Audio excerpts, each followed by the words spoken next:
It was a busy summer. We moved out of our old house. 900 square feet got a little small for 2 kids and 2 dogs, but the closing on our new house got delayed. Classic. Wouldn't have been too big of a deal, except we had a trip to Ireland planned right when that was going to happen. Thankfully, that all worked out. I got some great training in Ireland, learned some new lingo. Top of the morning to you, laddies. Every time I saw a person, I said, like, hey ya. Hey, yeah. Like we were joking, it was like the Outkast song. But that's what they say. They all say, hey ya. And I think it's kind of like a combination of like, hey, and also like, how are ya?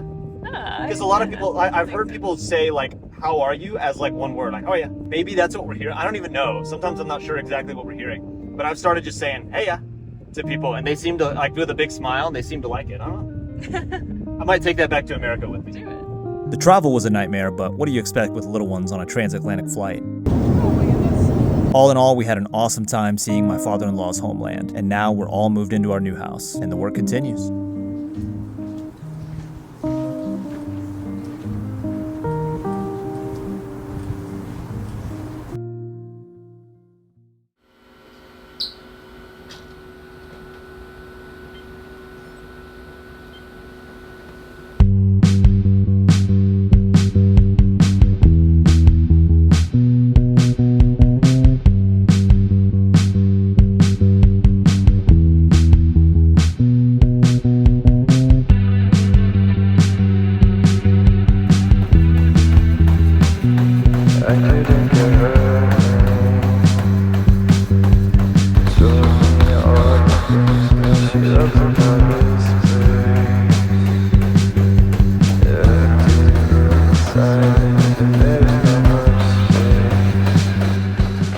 Goal here is more or less like an LT1 type workout, lactate threshold 1. So for all intents and purposes, something around like marathon pace, the pace you could hold for 2.5, 3 hours.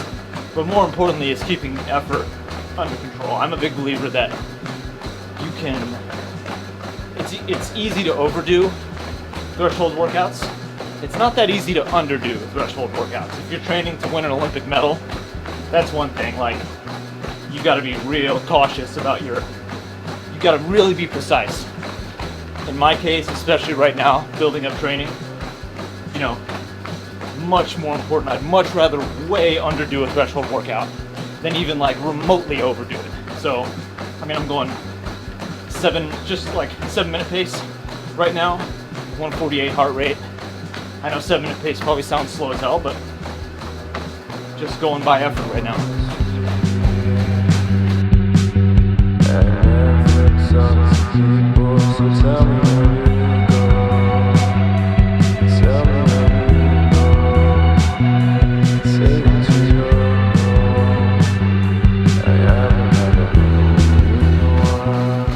Definitely chomping at the bit a little bit. Feel really good, feel smooth, feel relaxed. But like I said, I'd rather this be like a 5 out of 10 intensity and just slowly pick it up, get the legs used to running a little tiny bit faster. Slowly get into some, real high quality threshold work.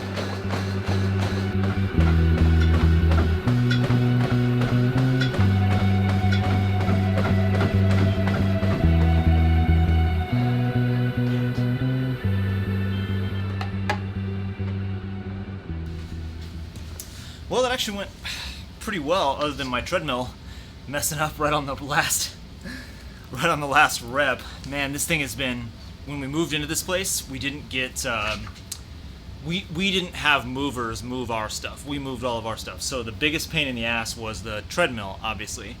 Our realtor has this like very goofy little like tiny truck that he uses. He owns a bunch of like rental properties and stuff. And he helped me get it out of our old house and drive it over here. And then he basically like drove it around our house and down here. I think something happened during that move. I don't know when it was exactly, but like we found a screw that had come out. I ended up having to get a guy to come out to look at it from iFit, the company that owns Nordic Track. And he fixed that. He said the frame was a tiny bit bent, but shouldn't affect it. And then I figured out that I needed to have like something soft below it. I know I'm a real treadmill noob, like only just learning this stuff. But just now, I don't know what the hell happened on that last rep. Just all of a sudden there was a bit of a crash sound. Like I thought, oh shit, this thing's like crumbling.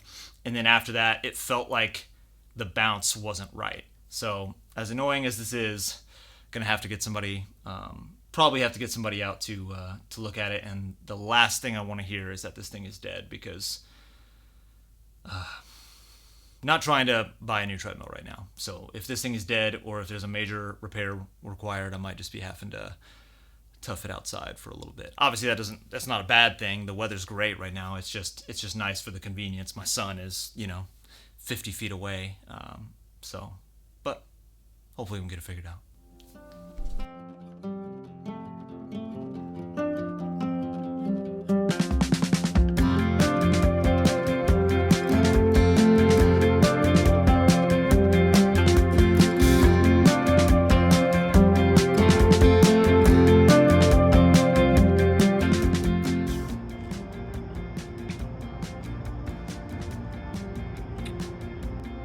That's my good pups. Huh? Good dogs. Abby, would you leave Braille alone? Good girl, Abby. Hey, kid. All right, we're over in Greenville. We live about 45 minutes from Greenville. They got hit pretty hard. Not nearly as bad as like Western North Carolina, but they got hit a good bit harder than we did. If I remember correctly, didn't we read like 90% of people in Greenville were without power or something like that? Like it's bad. It's pretty rough. So we're just coming over here trying to kind of like support some businesses that we really like. This little like cafe and grocery that has an awesome playground we're about to go to. Just, sometimes especially when you aren't that affected. I mean, we lost power for a day. That was pretty much the extent of it. You feel a little helpless, like you can't really do anything. So we're just like, hey, let's go support the places we like. This little market in Clemson is actually going to they have like family in Asheville. They're going to do a big run up there with supplies and stuff. So they were asking for donations. We're going to take a bunch of like diapers and baby formula. I mean, apparently Sinead said she saw something about like people up in that area in Asheville, Western North Carolina, having to use like t-shirts as diapers for their babies and stuff. T-shirts that they then can't wash. It's just awful. So, you feel a little bit helpless. So we're just trying to be like, hey, what can we do? What little tiny amount can we do to try to help people? So.